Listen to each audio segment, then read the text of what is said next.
l'école du jeu, en partenariat avec la boutique L'Imaginaire. Au-delà de vos attentes.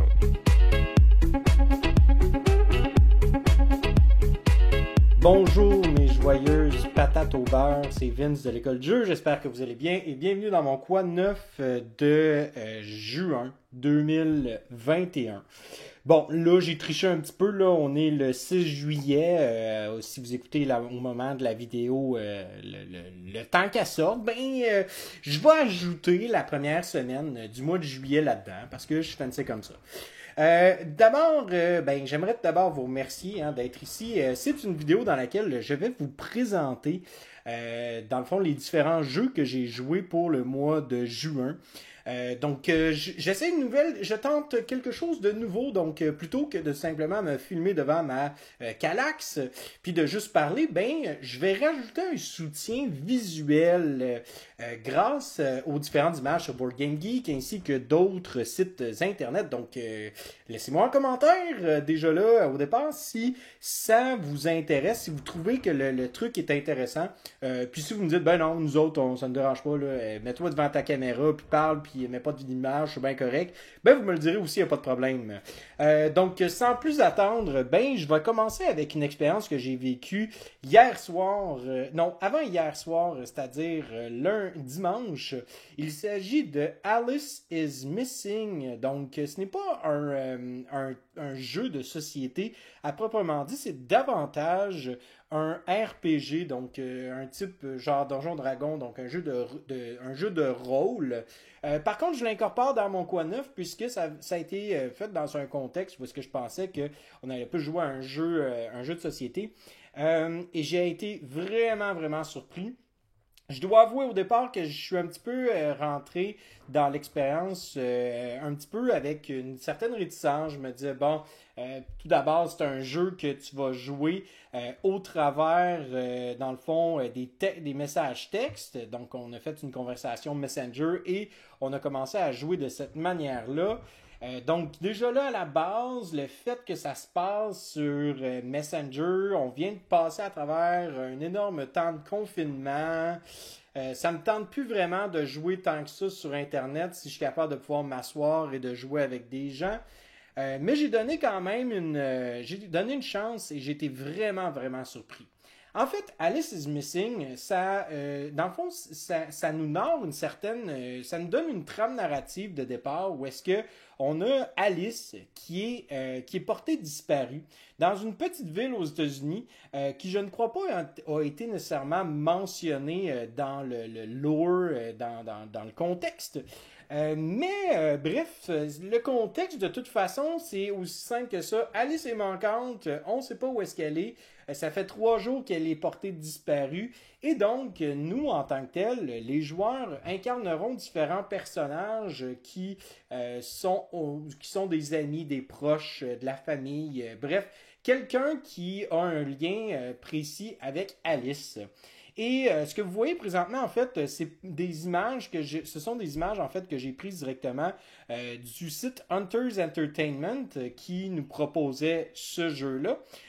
Ici, en fait, vous avez en fait un timer qui est animé. Donc, il n'y a pas de musique ou quoi que ce soit. C'est vraiment juste un timer de 90 minutes parce que la session va durer 90 minutes. Ceci dit, le jeu en tant que tel va probablement durer un peu plus longtemps parce qu'il faut instaurer la prémisse. Il faut installer en fait les différentes choses. Mais pourquoi est-ce qu'un timer c'est important à la base de 90 minutes? C'est que à partir d'un certain moment, on va avoir des cartes qui vont être révélées à certains joueurs pendant la partie et ces cartes-là vont devoir demander aux joueurs d'incorporer une situation, une mise en situation en fait reliée à l'histoire qu'on a créée. Maintenant, comment est-ce qu'on crée l'histoire? Bien, c'est au travers en fait de différents éléments. D'abord, on a un guide de jeu qui se retrouve en fait à être juste ici. Où est-ce que ça nous explique grosso modo les différents principes qui sont incorporés là en fait. Donc tout d'abord, on le sait que c'est samedi, le premier jour du congé des fêtes. Tout le monde débute la partie en sachant que Alice a été portée disparue le mercredi, 3 jours auparavant. Et là, par la suite, ben, ça nous donne en fait différentes règles, puisque c'est un jeu en fait qui peut, étant donné que ça porte sur des adolescents, que ça peut porter aussi sur, portée disparue, donc on ne sait pas trop qu'est-ce qui peut se passer en travers de tout ça. On nous donne des indices pour dire, ben, si admettons on incorpore un truc par rapport au jeu vers lequel une espèce de direction vers laquelle, une direction narrative qui déplaît à quelqu'un, ben voici comment est-ce qu'on peut décider de tout simplement dire, ben moi je suis pas à l'aise avec ça, on peut s'en aller ailleurs s'il vous plaît. Le tout évidemment se fait par message texte. Ça nous explique qu'est-ce qui va se passer quand on va avoir des cartes clues, donc des cartes indices, etc., etc. Mais sinon, en fait, on a aussi, dans le fond, les character sheets, donc les feuilles de personnages. Les feuilles de personnages, en fait, sont tout simplement comportées de 3 différentes sections. La première section se trouve à être le personnage que l'on va incarner. Donc, le personnage que l'on incarne, c'est vraiment simple parce que c'est nous autres qui créons le background et son lien avec avec Alice. Ceci dit, on a une petite phrase comme par exemple, Charlie Barnes, c'est celui qui a déménagé, on a le meilleur ami, on a le grand frère, on a la petite amie secrète et finalement Evan qui est celui qui a une flamme amoureuse pour Alice. Nous avons différentes localisations et ces localisations-là, dans le fond, on va en fait décrire les détails, comment est-ce qu'elles sont reliées avec l'histoire d'Alice et comment les différents personnages sont reliés avec ces différents lieux-là. Et finalement, nous avons en fait des personnages qui sont un petit peu des suspects potentiels que l'on croit qui aurait pu en fait qui aurait pu être impliqué dans la disparition d'Alice. Et là, par la suite, ben en fait, vient toute l'espèce de lore de création du contexte au complet autour de la situation. Puis pour vous donner un exemple très clair, ben je peux vous montrer en fait ces images-là. Donc tout d'abord, ici, on a les lieux. Mais avant, je vais vous montrer en fait la carte de personnages. Donc, il y en a 16 différentes cartes d'Alice. Donc, on a une espèce de profil un peu... on a un profil en fait avec un portrait d'Alice. Et ce portrait-là, en fait, ça va nous donner toute la structure, la mise en situation. Comme par exemple, nous autres, évidemment, c'était une joueuse de basketball, c'était une grande sportive, etc., etc. Donc, on a vraiment... on a mis l'emphase sur le fait qu'elle jouait beaucoup, qu'elle faisait beaucoup de sport, qu'elle voulait performer là-dedans. Par la suite, ben évidemment, on a les 6 différents personnages. Donc, les 6 différents personnages, les suspects qui sont incorporés dans l'histoire. Et bien ici, on a Briar qui est comme l'intimidatrice, le creeper, donc celui qui est le vicieux, le pervers, l'enfant populaire, le professeur d'histoire et finalement l'ancien petit ami. Donc, on a vraiment tous ces différents éléments-là qui vont nous permettre de pouvoir créer un contexte autour de ces personnages-là, la situation qui s'est passée par rapport à Alice concernant ces différents personnages-là, mais au-delà de ça, c'est quoi le lien qu'ils ont avec eux. Et bien, on ajoute aussi les lieux, comme je vous ai montré, donc les différents lieux vont nous permettre de pouvoir vraiment incorporer tout ça. Et par la suite, une fois que c'est fait, bien, cette phase-là va probablement durer entre... Ça dépend vraiment là, des joueurs, là, entre 30 et 60 minutes. Nous autres, ça nous a pris une bonne heure, je dirais. Et par la suite, dans le fond, si vous jouez en ligne, on raccroche et on commence à se texter, s'envoyer des textos. Et puis, c'est là que le jeu commence. Et pendant qu'on joue, on ne peut pas parler. On ne peut pas dire quoi que ce soit aux joueurs qui sont impliqués dans l'histoire, mis à part par message texte. Donc là vient en fait tout le roleplay, tout l'intérêt de le faire au travers différentes choses qui sont super intéressantes. Tout d'abord, bon, moi, je jouais Julia North, donc je jouais une jeune fille qui était un petit peu toute déboussolée par rapport à qu'est-ce qui se passait, comment la situation venait l'impacter, puisque bon, si on regarde la feuille des personnages, Julia North, c'est l'ancienne petite amie, donc la petite amie secrète, pardon, donc ça déstabilise vraiment de savoir qu'elle n'est pas là, qu'on n'a pas répondu. Et donc, moi, je jouais vraiment le rôle au travers du chat. Donc, on avait aussi son grand frère qui était joué d'ailleurs par deux personnes qui sont des backers sur nos Patreons, donc Wina et Jonathan. Donc, Wina jouait Charlie, qui était celui qui vient tout juste de déménager, revient en ville et vient tout juste de savoir que Alice n'est pas là. Et Joe jouait Jack, qui est un peu le grand frère très protecteur. Et là, on a en fait cette dynamique-là qui commence à s'instaurer, mais surtout, en fait, on a des cartes qui vont nous dicter, en fait, comment on a, c'est quoi le lien qu'on a avec les différents personnages. Donc, on incorpore tout ça et ça donne une espèce d'histoire, une situation hyper intéressante au niveau de la construction de l'histoire, des directions narratives. On a rajouté plein d'éléments qui nous étaient pas donnés par le jeu, parce que comme j'ai dit, en fait, il y a un timer de 90 minutes. Je pourrais même vous montrer, en fait, là, c'est très banal. Alors ici, Vince du futur qui vient simplement intervenir parce que, je le savais pas, sur cette fameuse vidéo YouTube, il y a de la musique qui peut venir en atteinte des droits d'auteur. Donc, je suis obligé de mettre sous silence cette partie de la vidéo et de vous guider avec ma voix suave. Donc, grosso modo, ce que je voulais expliquer, c'est simplement que dans le jeu, en fait, nous avons des cartes avec des chiffres et chaque chiffre correspond à un moment précis sur le timer. Comme par exemple, moi, j'avais les cartes 70, 45 et 30. Et donc, à la 70e, 45e et 30e minute du chronomètre, je tournais cette carte-là et ça m'indiquait un élément narratif que je devais ajouter à l'histoire.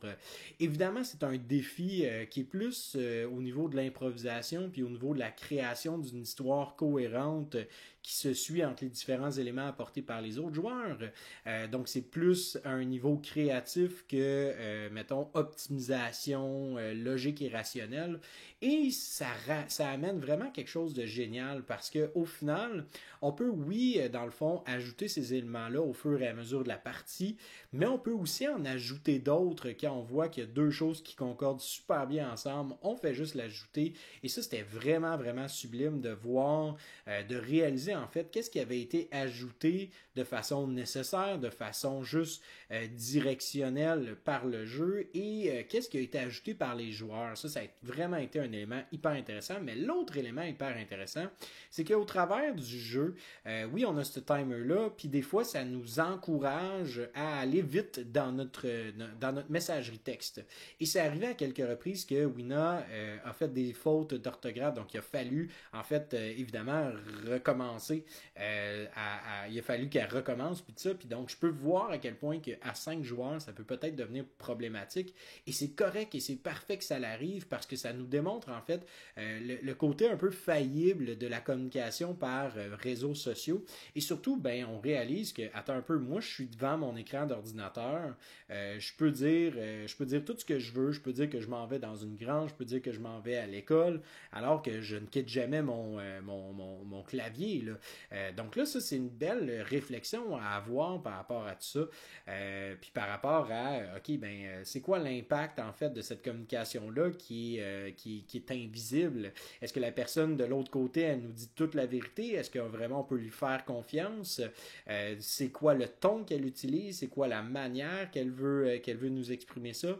Est-ce qu'il manque un mot dans sa phrase? Est-ce que l'intonation qu'elle voulait donner à sa phrase, c'est de telle ou telle manière? Donc, tout ça vient en jeu et vient vraiment rendre le tout très intéressant. Et ça nous démontre à quel point que justement les réseaux sociaux peuvent être très intéressants à plusieurs niveaux. Mais au niveau de la communication rapide et efficace, on repassera, n'est-ce pas? Alors sur ce, je vous laisse et on continue la vidéo sans que Vince du futur intervienne encore, je l'espère. Et c'est pour ça que moi, je vous recommande chaudement une partie de Alice is Missing, simplement pour sortir un peu du cadre au niveau du jeu de société, là, très structuré, où est-ce que, bon, on a certaines règles, etc., etc. Là-dedans, on est très, très, très ouvert, puis on invente ce qu'on veut, même qu'à un point, j'ai demandé à Winnie, est-ce que je peux dire ce genre de truc-là? Elle m'a dit, oui, go, let's go, là, c'est ça le but, c'est de créer une histoire. Donc, si vous avez envie juste de vivre un cadre très, très, très structuré, très, très large, pas beaucoup de structure, mais que vous avez envie d'incorporer des éléments narratifs et qu'on se nourrisse mutuellement de tout ça, vraiment, allez jeter un coup d'œil à Alice is Missing. Mais bref, ça fait déjà très longtemps que j'en parle. Je suis super enthousiaste par rapport à ça. Je m'en vais maintenant avec un jeu de société plus traditionnel. Donc, tout d'abord, je veux remercier Jumbo qui nous a envoyé une copie de ce jeu-là. Et il s'agit de Bresque. Bresque, en fait, c'est un roll and write. Encore une fois, ben oui, un autre roll and write de 2020 qui est passé complètement sous le radar. Et je trouve que c'est dommage parce que je m'attendais à rien, pour être franc. J'ai fait, bah, ok, un autre roll and write. Mais celui-là, en fait, peut vraiment venir chercher des personnes qui ont beaucoup de plaisir avec les mots cachés ou le Scrabble, par exemple. Donc, c'est probablement un jeu que je vais garder dans ma bibliothèque, puisque le but du jeu, en fait, c'est de créer des mots sur une fiche personnelle. Donc, comme vous voyez ici, on a cette grille-là de 8 par 8, je pense. Et à droite, vous avez différentes cases qui vont nous dire c'est quoi les lettres qu'il faut apposer dans cette grille-là. Donc, le joueur actif va lancer le dé qui est marqué Bresque. Si ça arrive sur un chiffre, eh bien, c'est le nombre de lettres que ce joueur-là va dicter aux autres joueurs d'écrire. Donc, par exemple, ici, si on regarde cette feuille-là spécifique, on voit que le joueur dit L-E-U. Donc, une fois que le L-E-U est sorti, ben là, à ce moment-là, tout le monde doit écrire un L, un E et un U dans sa grille. Et des fois, bon, pour être capable de faire des points, il faut parfois créer des espaces. C'est pour ça qu'on a des cercles qui sont assurés. Donc, la personne va dire espace et là, par la suite, ben, ça nous permet de pouvoir faire des mots entre ces espaces-là qui sont créés. Donc, tu sais, rot. Puis là, tac, tac, tac, tac, tac, tac. Puis là, TE, ben là, ça a permis de créer le mot rot qui vaut 3 points. Ceci dit, ben ici, par contre, si on avait d'autres lettres, ben le mot rot n'aurait pas pu compter. Et ainsi de suite. Et donc, les joueurs vont se passer le tour, vont lancer le dé, vont dire 1, 2 ou 3 lettres. S'il y a le 0, ben c'est simple, tu perds ton tour. Et s'il y a le Bresque, ben on lance le dé qui a des lettres de A à Z et des espaces blancs. Si on lance puis on tombe sur une case blanche, ben c'est un espace que tout le monde doit incorporer sur sa feuille. Et on va faire des points non seulement pour les mots que l'on a fait en rangée, mais aussi dans les colonnes. Donc, on a vraiment cet aspect-là un peu casse-tête qu'il faut vraiment être bien sûr de notre affaire, comment bien se diriger pour être capable de vraiment jouer de façon super efficace. Moi, je suis pas très très bon dans les jeux de ce style-là, mais c'était super intéressant. J'ai vraiment apprécié l'expérience. Puis comme j'ai dit, c'est peut-être pas nécessairement un jeu pour joueurs aguerris, gros gamers qui vont être renversés par les mécaniques, parce qu'on s'entend, si on roule un dé, on nomme le certain nombre de lettres d'attitude, mais pour des gens qui voudraient peut-être introduire le jeu de société mettons, la belle-mère ou le mononcle qui aime beaucoup faire les mots cachés dans le journal, ou encore qui traîne tout le temps son cahier en fait avec des mots des mots secrets, bref, peu importe, à ce moment-là ça pourrait être un super bel élément pour amener les gens à découvrir le jeu de société, surtout dans le mode roll and write. C'était vraiment une belle expérience là, et j'ai très très hâte de le montrer à ma mère. Donc maman, j'ai hâte de te voir pour qu'on puisse jouer à ça. Tu vas pas mal aimer ça, j'en suis convaincu. Mais un jeu en fait qui sort un petit peu de cet élément-là, plus accessible, plus familial, on part complètement dans un autre endroit et on va jaser de Bullet Heart. Bullet Heart, en fait, longue histoire courte, c'est mon cousin qui m'a dit « Hey, il faut vraiment jouer à ça, j'ai vraiment envie de te le montrer. » Je sais que il y avait Sylvain qui l'a présenté dans son coin neuf précédemment. C'est un jeu que j'ai trouvé super intéressant. C'était vraiment, vraiment le fun. Où est-ce que, en fait, c'est un jeu qui va nous présenter un personnage et ce personnage-là va avoir une méthode de fonctionnement très spéciale. Et on a une espèce de petite grille où est-ce qu'on va faire, on va incorporer en fait des espèces de petits jetons qui vont nous être distribués la plupart du temps au hasard. Il va falloir les rentrer dans les différents cercles. Dépendamment en fait du chiffre qu'il y a sur le jeton, eh bien, on va faire en sorte que ce jeton-là s'installe sur la piste selon, est-ce que la piste est libre? Si la piste est libre, puis que le jeton a un 3, 1, 2, 3. Si par contre on avait un deuxième jeton avec un 3, 1, 2, et là on passe par-dessus le jeton qui est déjà là. Et donc, le but, c'est de faire un peu péter, entre guillemets, tirer, c'est un shoot 'em up qu'ils appellent. Donc, c'est de tirer, en fait, ces différentes boulettes-là, donc des balles.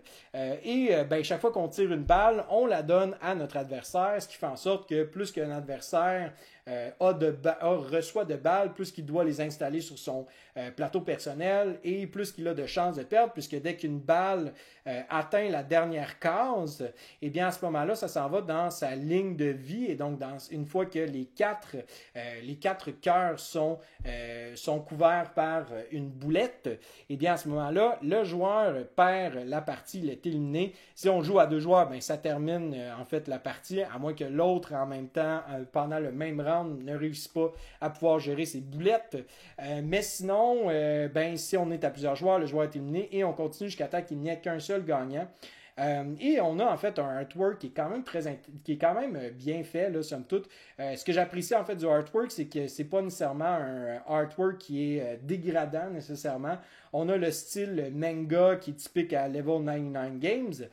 Mais sinon, c'est vraiment un jeu qui est très intéressant dans sa dynamique parce que, comme j'ai dit, les différents personnages ont vraiment une manière très atypique les uns des autres de fonctionner. Comme par exemple, tu as un personnage, comme elle va avoir ce qu'on appelle des beads, qui sont des petits jetons visous qui vont lui permettre de pouvoir activer ces jetons-là pour tuer le plus de petites billes possible. Ça fait en sorte que, elle est super efficace. Il faut juste qu'elle positionne correctement ses petites billes pour faire en sorte de péter plusieurs petites boulettes. Sinon, on en a un personnage qui est un peu plus complexe qui va utiliser des cartes de sa défausse pour pouvoir détruire les boulettes qui tombent dans le bas de son plateau personnel. Donc, il y a vraiment cette belle diversité-là. Il y a une nouvelle extension qui s'en vient avec de nouveaux personnages. Je pense que le jeu, en fait, c'est dommage parce qu'il a comme perdu un petit peu, il est comme passé un peu sous le radar, je trouve. C'est un jeu qui est très intéressant, qui va plaire à un certain public, mais qui ne plaira pas non plus à tout le monde. Faut le comprendre parce que c'est un jeu en temps réel. C'est un jeu aussi avec des mécaniques assez excentriques. Aussi, il faut être capable de bien gérer le stress et d'accepter le fait qu'on n'est pas nécessairement optimal dans tout ce qu'on fait. Mais l'ambiance, il y a vraiment un petit côté, là, nous autres, on faisait des petits bruits, là, ping, ping, ping, ping, ping, tu sais, le côté un peu pinball, ou le côté, en fait, que, tu sais, arcade un petit peu, où est-ce qu'on doit viser différents endroits sur l'écran. C'était vraiment ça, l'ambiance. Puis c'est un jeu, en fait, que moi, personnellement, je pense pas me procurer, mais j'y rejouerais là, volontairement si les gens veulent y jouer, veulent participer à l'expérience. Pour moi, je réitérerais sans problème, surtout que c'est un jeu très rapide grâce à sa dynamique real-time. Ensuite, un autre jeu qu'on a joué moi et mon cousin, il s'agit de Dell of Merchants.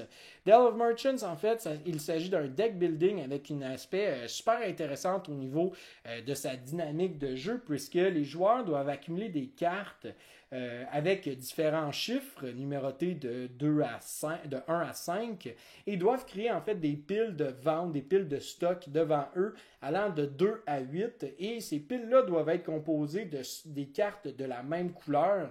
Donc là, on voit un set qui est le set noir. Ceci dit, il y a plusieurs types de sets. Là. Comme vous voyez ici, on a un set mauve. Donc, il faut accumuler le plus de cartes possible dans un stock de la même couleur et il faut absolument répondre aux chiffres, aux critères spécifiques, c'est-à-dire le 2, le 1, le 2, le 3, le 4, le 5, le 6, le 7 et le 8. Donc, par exemple, si je suis rendu à la case numéro 5, si j'installe un 3 devant moi, il faut absolument que j'aille un 2 ou 2, 1. Je pourrais utiliser, mettons, un 5 aussi. Et donc, si j'arrive au 8, il faut que je fasse une composition d'un total de 8. Ça l'indique aussi, ce chiffre-là, la valeur d'achat. Et finalement, on peut utiliser les cartes pour l'effet du bas. Donc, des fois, ça peut être des cartes qui vont venir donner des petits coups de couteau aux adversaires. Des fois, ça va nous permettre de pouvoir acheter davantage de cartes. Donc, il y a vraiment une diversité à ce niveau-là, puisqu'on choisit en fait un nombre de decks de ce type-là. Selon le nombre de joueurs, plus 1, je pense. Donc, nous autres, on joue avec 3 types de decks.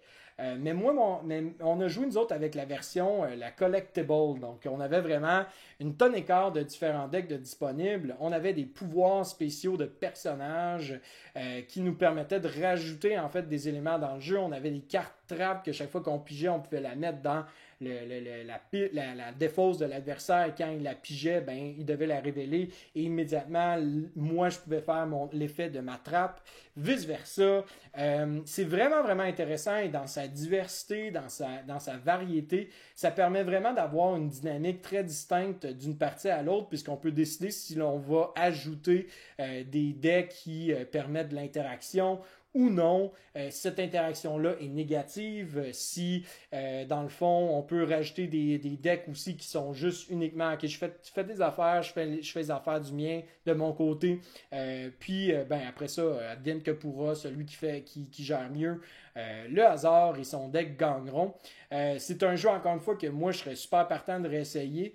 Je le récupérerai pas simplement parce que je pense que avec les extensions, c'est vraiment un jeu qui mérite d'être joué à plusieurs joueurs grâce à l'interaction qui est incorporée. C'est très très rare d'un deck building qui nous permet en fait d'avoir autant d'interactions que ça. C'est vraiment sa grande force, le Dell of Merchants. Et là, vous voyez en fait, il y a cette boîte-là, mais tu sais, si je regarde là, par exemple, ici, on a Dells of Merchant 2, on a le Dell of Merchant Collection, on a Dells of Merchant 3, Systematic Eurasian Beaver, qui est comment je peux dire, une version, une extension spéciale. Là. Donc, si on regarde le Collection, qui est composé, je pense, des saisons 1 et saison 1, 2 et 3. Non, c'est juste, ça te permet de storer. Bref, c'est pas grave. Plus qu'on a de decks, plus c'est le fun.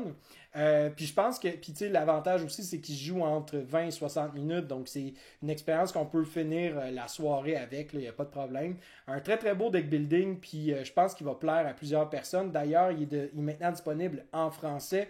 Seulement la première boîte. Mais je me doute que les autres boîtes vont arriver très, très, très rapidement. Donc, voilà. Maintenant, un jeu que j'ai déjà parlé, puis que je vais juste reparler parce que j'aime donc bien parler de ce jeu-là, c'est le jeu Hansa Teutonica. Et là, je vous présente la Big Box parce que c'est elle qui vient tout juste d'être présentée chez Matago. Donc, Hansa Teutonica est rendu disponible en boutique. Allez chercher ce jeu-là. C'est incroyable. C'est tellement le fun. C'était ma première partie que j'ai jouée en live avec des gens. Et c'est incroyable à quel point que la dynamique de jeu est différente de joueur à l'autre. Comment est-ce qu'on est assis autour de la table selon qui nous suit dans l'ordre de tour, selon l'intention des joueurs, selon en fait comment est-ce que on commence la partie, c'est avec quoi quels sont les différents pouvoirs que l'on va utiliser, c'est quoi en fait vers où on veut se diriger dans le jeu. Puis honnêtement, je veux dire, c'est le genre de jeu, on a terminé la partie littéralement.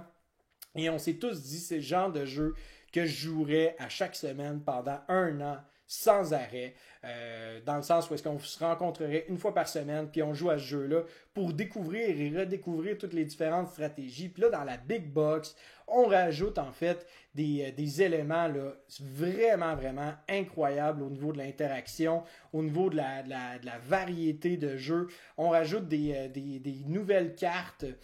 Une carte, je pense, de l'Angleterre et une autre carte d'un autre pays que je me souviens pas. Donc, on a vraiment... Puis ces cartes-là ont été créées dans l'optique de différencier, de varier l'expérience de jeu selon, en fait, encore une fois, qu'est-ce que les joueurs font, l'interaction. Donc, c'est sûr certain que la carte de base a été jouée et rejouée par des grands fans parce que ça a été un jeu qui a eu un gros culte quand il est sorti. Puis à un moment donné, on était capable, il y avait des joueurs qui étaient rendus tellement rendus insane à ce jeu-là, ils étaient rendus vraiment, vraiment trop forts, qui voyaient tous les coups venir, puis que là, ils savaient déjà où s'en aller pour briser les autres joueurs. Donc, ils ont créé en fait le Britannia Board, donc pour rajouter cette variété-là. Ils ont rajouté aussi des missions.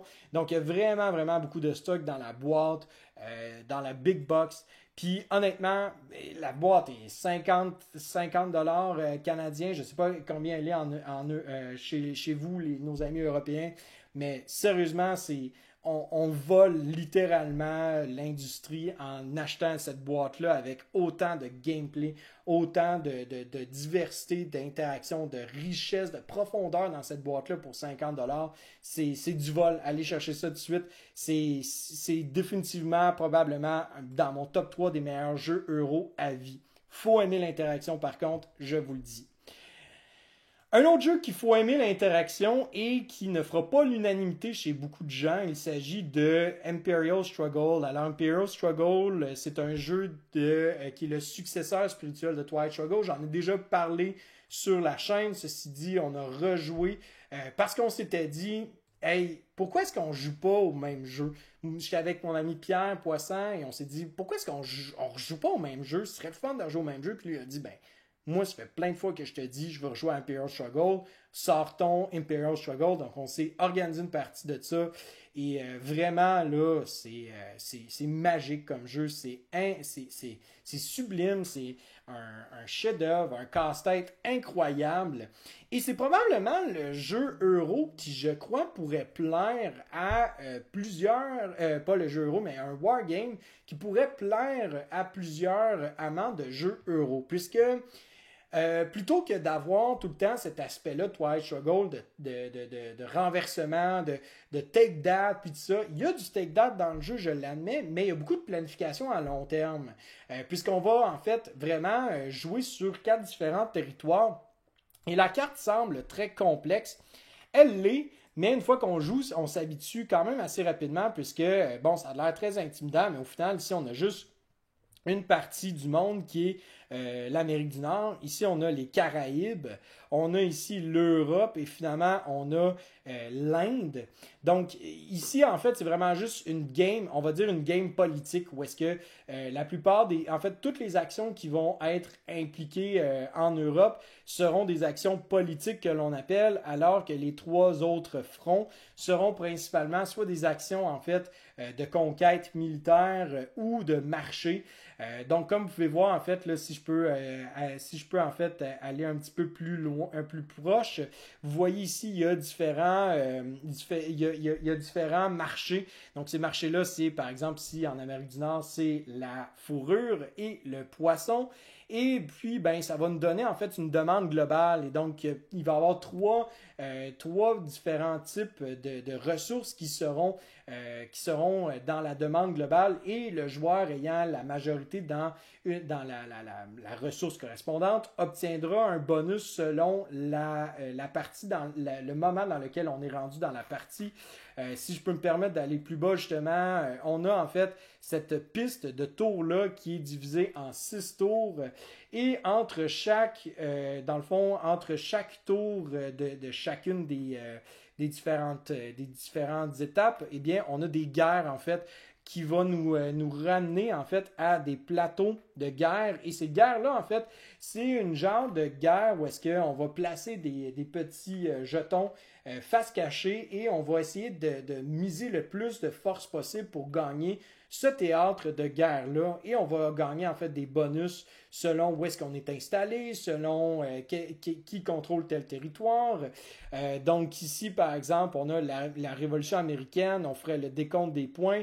Ces différents jetons-là peuvent avoir des impacts aussi sur la valeur de l'adversaire. Et là, dépendamment de la marge de victoire, eh bien, on va faire des points de victoire. Et le but, en fait, ultimement, c'est d'avoir dans le fond, de soutirer la victoire à l'adversaire, au sens où est-ce que si vous regardez ici, si, admettons, à la fin d'un round, le jeton se trouve sur le 0, bien c'est une victoire automatique de l'Angleterre. Au 30, c'est une victoire automatique des Français, de la France. Et ben, sinon, on a aussi une autre manière de gagner. Bref, je vous épargne les détails. C'est vraiment un jeu qui gagne à être connu, qui gagne à être joué et rejoué encore et encore. Mais surtout, c'est un jeu qui va nous donner tellement c'est vraiment un gros bac à sable, un sandbox de contrôle économique, de contrôle militaire, de contrôle politique. Et il y a tellement de revirements de situation, de choses à prendre en considération. L'adversaire qui joue devant nous va faire une action, mais là, nous, en fait, on a aussi des cartes événements qu'on peut jouer qui peuvent venir vraiment briser un petit peu les jambes de l'adversaire si elles sont jouées au bon moment. Mais pour ce faire, il faut qu'on aille sélectionner des bonnes tuiles en fait de tours de jeu.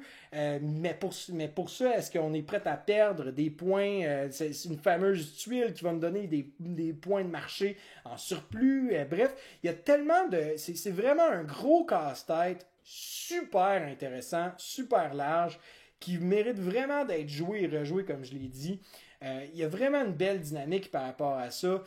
Puis comme j'ai dit, en fait, l'interaction, oui, est très, très, très présente, mais puisqu'il y a une programmation, une planification à long terme, ça fait en sorte aussi qu'on est capable de s'en aller vers une direction, puis dire, ben moi, je vais me focaliser là-dessus, mon adversaire va essayer d'aller là-bas, je vais aller fouiller un petit peu là, je vais un petit peu venir lui mettre des bâtons dans les roues, mais moi, si je me focalise là-dessus, puis que lui, il n'est pas trop capable de mettre des bâtons dans les roues, ben je vais pouvoir aller soutirer la victoire grâce à ça. C'est tellement un jeu qui est vivant, qui amène les joueurs à réfléchir, à considérer autrui, mais surtout qui va être satisfaisant parce que quand on commence à voir en fait notre dominance sur l'adversaire, que c'est le fun, c'est super satisfaisant. Mais comme j'ai dit encore une fois, c'est un jeu qu'il faut être capable d'accepter que malheureusement, ça se peut que ça fasse pas l'unanimité chez tout le monde.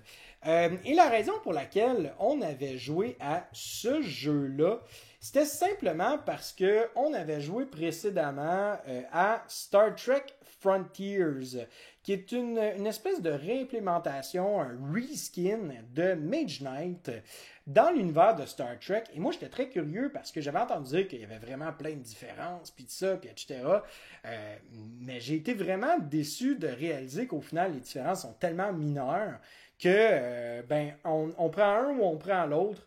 Et qu'on ait un ou l'autre dans la bibliothèque, ben ça fait un peu comme ça fait deux copies du même jeu sous un autre thème. Et définitivement, moi je préfère Mage Knight parce que je trouve que le thème colle mieux à un certain point. Et je trouve aussi que la dynamique de jeu est plus vivante dans Mage Knight, contrairement à Star Trek, où est-ce que les changements ont été faits pour une valeur plus thématique, plus immersive. Mais c'est au détriment vraiment de l'accessibilité du jeu, puisque si on n'est pas fan de Star Trek, ben ça va être difficile en fait de voir les clins d'œil, de voir à quel point que c'est autant immersif que ça peut l'être. Si par contre vous êtes un fan fini de Star Trek, c'est définitivement le jeu à avoir parce que le thème est super vivant, la thématique est vraiment présente, puis vous allez le préférer à Mage Knight dans tous les cas. Mais tu sais, pour moi, là, d'avoir, mettons, Capitaine Picard, moi, j'ai pas écouté nécessairement le Next Gen, j'ai écouté les premiers. Donc, pour moi, d'avoir Capitaine Picard dans mes mains, ça n'avait pas vraiment d'impact, autre que me dire que j'ai Patrick Stewart dans ses premiers rôles chauve. Donc, ça, j'étais très content. Mais blague à part, ça m'a pas vraiment permis de comprendre, de mieux apprécier le jeu. Tu sais, ici, on a des cubes, et ces cubes-là, ben, en fait, ça a une valeur très immersive, très riche au niveau du thème de Star Trek, mais pour moi, c'est juste un remplacement du phare du château qui est disponible dans Mage Knight. Donc, Mage Knight est probablement plus large, un public plus large, plus grand que Star Trek Frontiers. Ceci dit, les changements sont pas inintéressants, mais je trouve que mécaniquement, ça vient empiéter sur le jeu. Il y a plus une portion de hasard. Je pensais que certains éléments allaient vraiment être plus intéressants, notamment au niveau des cartes de recherche. Donc ça, c'est des cartes en fait qui étaient représentées dans le jeu de base de Mage Knight par des sorts. Et donc, dépendamment si on était le jour ou la nuit, ben là, on pouvait faire le haut de la carte ou le bas de la carte. Il fallait avoir un mana de la couleur soit du jour, soit du soir. Alors que là, on peut faire la carte en haut, pas de problème, et on a un super pouvoir en bas. Sauf qu'il faut avoir en fait de l'information. Maintenant, ils changent ça pour du data, des données noires. Et le seul moyen d'avoir des données noires, jusqu'à date, de ce que j'ai compris, c'est vraiment juste si on roule un dé correspondant. Donc, il faut qu'on ait un dé correspondant aux données noires qui est juste ici. Et avoir cette carte-là en main, plus avoir la donnée de la couleur correspondante de notre carte pour être capable de faire ça. Et est-ce que vraiment ça vaut la peine de jouer cette carte-là ici, là, maintenant? Donc là, ça l'a comme vraiment... Moi, ça m'a un petit peu titillé, ça m'a un petit peu dérangé. Il y a aussi, en fait, une nouvelle couleur qui est le mauve. Puis le mauve n'est pas super bien utilisable il est utilisable dans le jeu, mais en même temps... ils ont fait une espèce de règle un petit peu boboche là, autour de cette couleur-là. Par contre, bon, tout le reste était super intéressant. J'ai juste été déçu de réaliser que c'est Mage Knight sous une autre forme et qui, selon moi, est vraiment inférieur au jeu de base. Mais comme j'ai dit, je peux pas juger de ça de façon objective parce que j'ai pas nécessairement la connaissance de Star Trek derrière. Et apparemment qu'il y a une extension qui s'appelle Return of Khan et que c'est vraiment une des expériences les plus optimales, les plus géniales à jouer quand on joue en fait en solo, mais je ne suis pas un joueur de solo. Enfin bref, j'y vais de façon plus légère avec un jeu qui vient d'un auteur que j'affectionne particulièrement, que je suis toujours curieux, je suis toujours intrigué par ses titres. Il s'agit de The Initiative par Corey Konieczka. Donc, je l'ai joué en fait à partir du mois de mai. Je ne sais pas pourquoi j'en ai pas parlé dans mon Quoi de neuf du mois de mai, mais The Initiative nous amène en fait dans les années 90. Et puis, c'est un jeu, en fait, avec... il y a comme deux portions dans le jeu. On a une portion narrative qui nous est proposée par le biais d'un livre, d'une bande dessinée, qui est super intéressant, puis qui vraiment nous engage dans l'histoire. Il y a vraiment de quoi de super le fun dans l'histoire. On a envie de voir qu'est-ce qui se passe, c'est quoi la prochaine chose, c'est quoi la prochaine affaire. Puis, on a un gameplay qui se passe sur un plateau de jeu qui est en fait juste ici.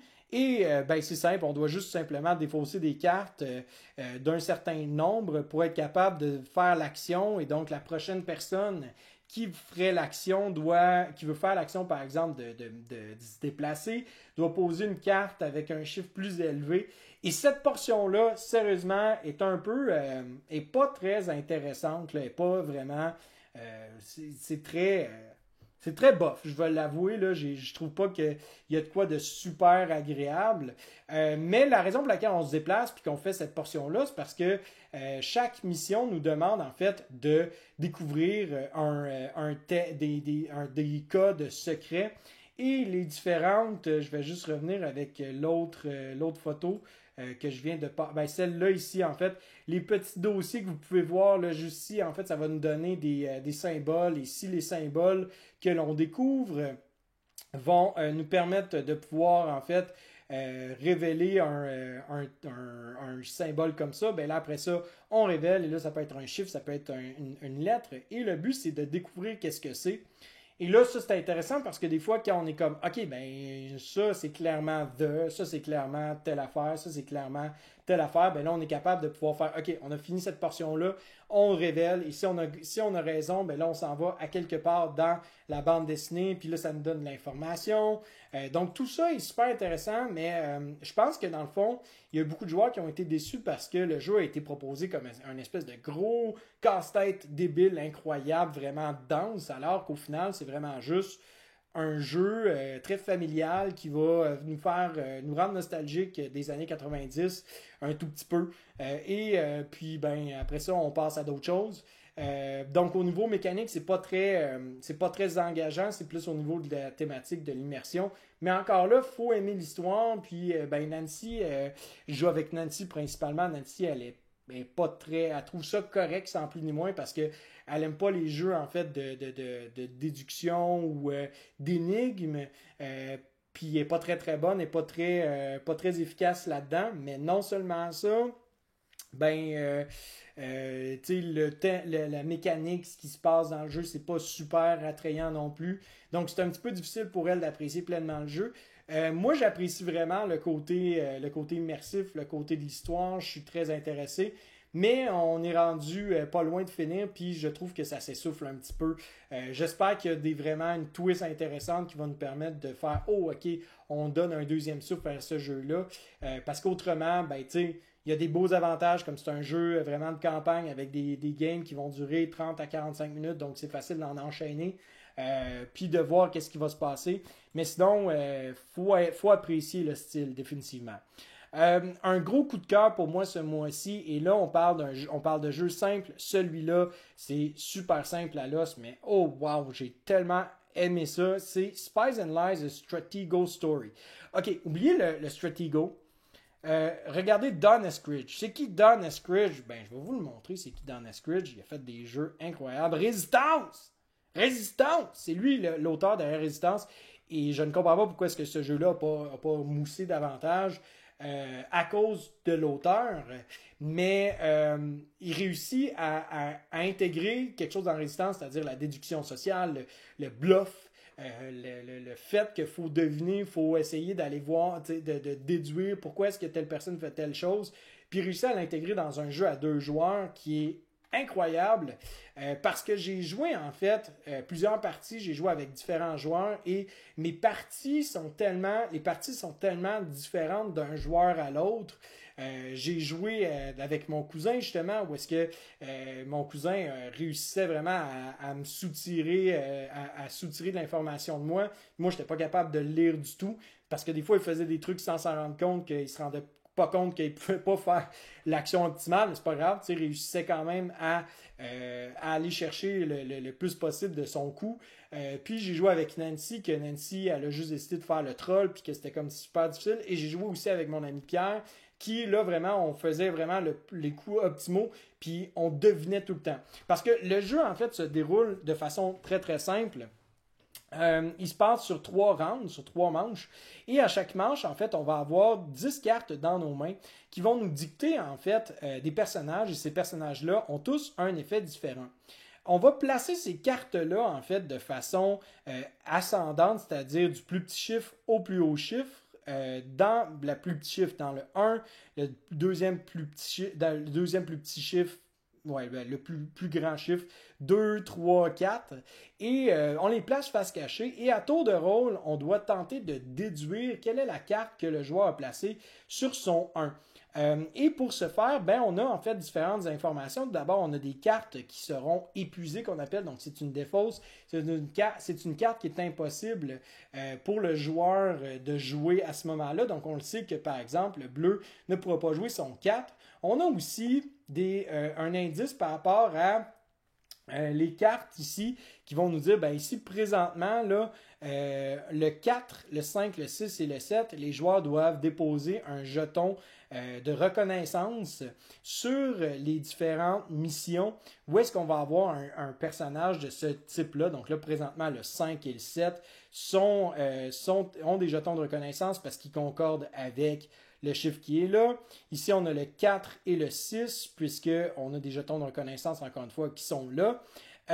Et là, après ça, il faut deviner à partir de là. Si le joueur réussit à deviner correctement la carte de l'adversaire, eh bien à ce moment-là, il va faire 2 points d'infiltration. Et les points d'infiltration, une fois qu'on atteint 10 points, on va pouvoir avancer l'agent double vers le château fort de l'adversaire. Et si on réussit à un moment donné à aller jusqu'au drapeau, on gagne la partie. Si par contre le joueur ne devine pas correctement, à ce moment-là, le joueur va faire des points d'infiltration, dépendamment de la carte qu'il ou elle a mis, et va pouvoir faire l'effet de la carte. Donc là, après ça, ici, c'est très facile en fait de commencer à déduire ici qu'est-ce que le joueur a mis. Parce que tu sais, ici, mettons, il a mis le 4, ici, il met 2 cartes qui sont le 5, le 6 ou le 7. Après ça, on est capable de pouvoir se dire, OK, le joueur a clairement mis cette carte-là à cet endroit-là pour être capable de faire l'effet. Clairement, il n'a pas mis tel chiffre parce que il n'a pas mis tel soldat parce que ce soldat-là permet de faire tel effet et c'est pas vraiment optimal dans ce cas-ci. Donc, ça dynamise vraiment le jeu puisqu'on est capable de tranquillement essayer de découvrir qu'est-ce que l'autre joueur a mis au fur et à mesure de la partie. Et c'est vraiment, vraiment intéressant parce que les parties, une fois qu'on saisit bien le jeu, ça peut durer 15-20 minutes. Merci, bonsoir. C'est fini et on passe à d'autres choses. C'est un jeu, c'est mon coup de cœur du mois. C'est un jeu que je recommande chaudement. Malheureusement, il n'est pas disponible ici au Québec. Par contre, en Europe, il est facilement trouvable. Je vous encourage grandement à aller voir ça si vous êtes intéressé à des jeux comme ça. Parce que la dynamique de jeu, l'idée en fait derrière tout ça est vraiment, vraiment intéressante. Parce que plus qu'on joue des parties, plus qu'on réalise l'impact, différentes subtilités de l'auteur que Don Eskridge a réussi à pouvoir intégrer dans un jeu aussi simple que ça, comme il a pu le faire avec Résistance puis Avalon, justement. Un autre jeu, en fait, accessible, mais celui-là, on a joué à plusieurs. On a joué à Stockpile. Donc, Stockpile, j'étais vraiment surpris. C'était encore une fois, c'est un jeu que j'avais découvert pendant le confinement.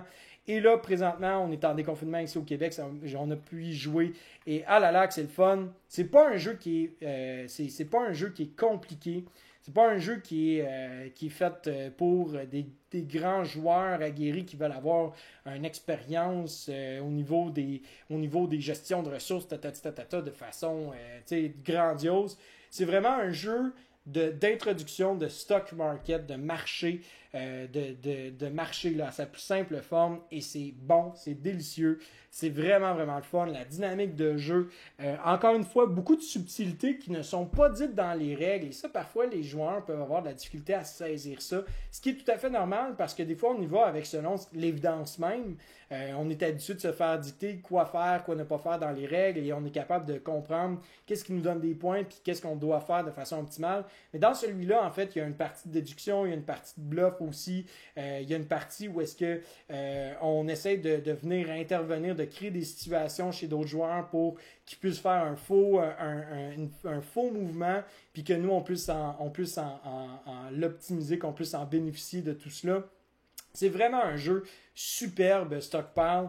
Encore une fois, comme j'ai déjà mentionné, je ne comprends pas pourquoi ce jeu-là n'a pas de version française, parce que c'est un jeu idéal pour apprendre des jeux de marché d'action, de fluctuation de marché. C'est sublime. Les extensions amènent tellement plus. Déjà là, le jeu de base est super intéressant. Tu peux faire des dizaines et des dizaines de parties.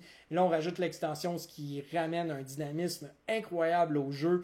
Stockpile, là, c'est vraiment un jeu qui est, selon moi, un incontournable dans le style et qui vraiment va plaire à plusieurs joueurs parce que dès la fin du premier tour, on commence à saisir comment ça roule bien mécaniquement. On commence à saisir les enjeux qui sont importants, mais plus qu'on y joue, plus qu'on voit les subtilités et comment est-ce qu'on peut manœuvrer, œuvrer pour être capable de détruire un petit peu le plan des autres ou comment venir interférer chez eux. Bref, Vraiment, là, un superbe jeu. Encore une fois, comme j'ai dit, je comprends pas pourquoi il y a pas de version française. Faites une version française de ce jeu-là. Je continue avec un jeu que j'ai joué beaucoup avec mes élèves pendant les derniers temps, puisque c'était la fin de l'école. On parle de Three Dragon and Tea. Three Dragon and Tea, c'est un jeu, j'en ai déjà parlé sur la chaîne, c'est un jeu en fait qui nous propose une réimplémentation d'un jeu qui s'appelle Three Dragon and Tea, qui était l'art des dragons. Je pense que c'est ça la version française. Le jeu des dragons, pardon. C'est un jeu c'est un jeu en fait de levée où les joueurs vont jouer en fait différentes cartes. Et le but c'est de créer un vol de dragon qui va avoir le plus haut, la plus haute valeur. Et puis, si on a la plus haute valeur, on gagne la mise qui est à l'enchère. Ceci dit, on peut des fois vouloir jouer des cartes plus basses pour la simple et bonne raison que si la valeur de la carte que je joue actuellement est plus basse que celle qui est jouée précédemment, j'active le pouvoir du dragon. Et les pouvoirs des dragons peuvent vraiment permettre de changer la donne, c'est-à-dire aller récupérer de l'argent de la mise, aller voler de l'argent aux autres joueurs, aller voler des cartes aux autres joueurs. Puis donc, c'est vraiment l'effet de surprise qui vient vraiment rendre le jeu intéressant.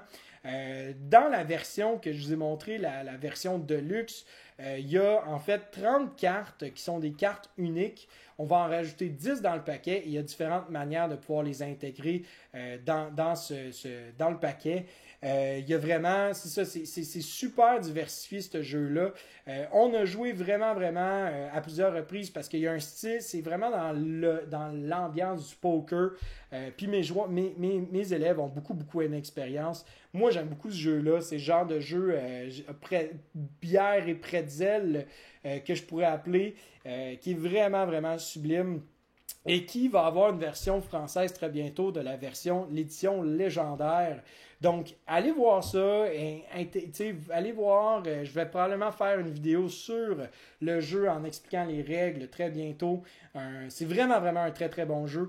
Puis si vous aimez les jeux style poker, bière et pretzel, de ambiance Donjon Dragon, mais pas tant, puis qui peut bien se jouer dans un pub avec des amis qui ne jouent pas nécessairement régulièrement ou des fans de poker. Three Dragon and Tea, le jeu des dragons, ça prête à toutes les sauces. C'est vraiment un excellent jeu.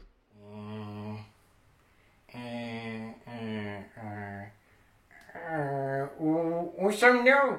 Je ne sais pas. Mais c'est pas habituel tout cela. Habituellement, il y a plein de jeux. Et là, il y a qu'un petit mur. Aïe. Bien, il va falloir que je parle un petit peu à Vince par rapport à tout cela. Enfin bref, mon nom est Roger le Vagabond et je suis très fier d'être parmi vous aujourd'hui. Merci beaucoup de pouvoir m'accueillir.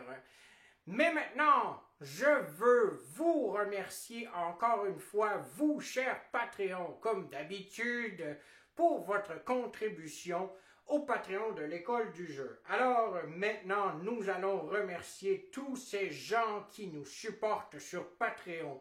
Nous commençons donc par Martin Saint-Pierre, Vincent Mesureur, Martin Dupuis, le créateur du projet Souls. On construit un nouvel au-delà, engine building, ressource management, mixé avec un aspect narratif. Amélie Lantier, David Favre, Sylvain Roy, Miguel Piette, Jessica Hébert-Mathieu, Marie Jolivet, Jonathan Le Carpentier, Brice Romion, Marc Poudreau, Robert Savard, Mathieu Marcarian, pardonnez-moi, Steve Griggs, David Castonguay, Marc Thibault, l'équipe Jack Bro, Terry Roy, Nicolas Perron, François Tétrault, Emmanuel Chauvreau, Serge Darvaux, Philippe Pierquin, Lionel Fourré, Normand Gravel, Frédéric Charles, Cyril Souchou, Steve Provo-Parquette et finalement Steve Rassat. Qu'est-ce que le Patreon de l'école du jeu? Eh bien, c'est très très simple. C'est un endroit où vous pouvez donner à l'école du jeu. C'est simplement un petit lien qu'il y a dans la description de cette vidéo. Vous la suivrez et vous aurez accès à du contenu exclusif dépendant du niveau de contribution que vous voulez faire sur Patreon. Que vous voulez donner ou non, nous vous remercions grandement car grâce à vous, nous pouvons exister. L'école du jeu, c'est grâce aux milliers de personnes qui investissent du temps à écouter nos vidéos et on vous remercie beaucoup. Et si ça vous plaît de nous remercier, de nous rendre l'appareil et comprendre que parfois ça prend beaucoup de temps de faire toutes ces vidéos, eh bien vous pouvez le faire en nous donnant une petite contribution mensuelle. Rien d'obligé, rien qui vous dit que vous êtes méchant si vous ne le faites pas. Au contraire, merci d'être ici et de nous encourager. Merci à vous. Bisous. Mouah, mouah, mouah. Et je m'en vais vers d'autres horizons puisqu'on a besoin de jeux ici. Et là, ça n'a pas de bon sens. Je dois aller parler à Vince. En ce qui a trait de ma contribution à la chaîne pour le mois de juin, alors je vous dirige directement sur notre page. Donc ici, j'ai fait mon point neuf du mois de mai. J'ai mon top 100 que j'ai continu, donc on a ralenti un petit peu le rythme au niveau des vidéos, mais c'est pas grave, je vous reviens dans le détour avec le reste du top 100 sans faute. On a vu Nancy participer ce mois-ci, son grand retour avec son Quoi de nouveau Nancy, délicieusement drôle, toujours bien le fun. Si vous trouvez pas Nancy drôle, c'est correct, vous avez pas de goût, mais ça c'est Nancy qui m'oblige à dire ça. Mais blague à part, vraiment, on a eu beaucoup de plaisir. Et j'ai fait un live, en fait, sur la rejouabilité qui a duré 1 heure. Donc, je m'excuse pour ça. Mais ça a vraiment été un bel exercice pour moi de vous présenter, en fait, ma perspective par rapport à ça, puis comment est-ce que je perçois ça. J'ai aussi tenté de vraiment décrire comment est-ce que la rejouabilité a évolué au travers du temps, au travers des époques, puis aussi comment est-ce que ça a été présenté, dans le fond, la rejouabilité, comment est-ce qu'elle est présente dans différents jeux, autant des jeux abstraits que des jeux plus euros, que des jeux plus ardus dans le style 18XX. Donc, allez voir ça si ça vous intéresse. Et sinon, pour le mois de juillet, je me laisse un peu la porte ouverte à tout. C'est sûr que je veux vous faire une vidéo sur Spies and Lies et aussi vous faire une vidéo, en fait, probablement avec Nancy, puis continuer mon top 100. Donc ça, c'est 3 choses définitives que je veux faire pour le mois de juillet. Mais sinon, je veux pas me créer trop d'attente ou quoi que ce soit. On est l'été. Prenons ça tranquille. C'est ce qui conclut donc mon Quoi de neuf Vince. J'espère que vous avez grandement apprécié. Si vous avez apprécié, laissez un petit pouce vers le haut. Autrement, je vous encourage grandement à aller nous liker sur Facebook, de vous abonner à notre chaîne et surtout, n'hésitez pas à nous laisser des commentaires, des suggestions. Puis comme j'ai dit au préalable, dites-moi comment est-ce que vous appréciez cette nouvelle structure-là de vidéo où est-ce que je vous présente des images avec ce que je dis. Mais sinon, merci beaucoup de m'avoir écouté et je souhaite à vous et vos amis un bon jouage.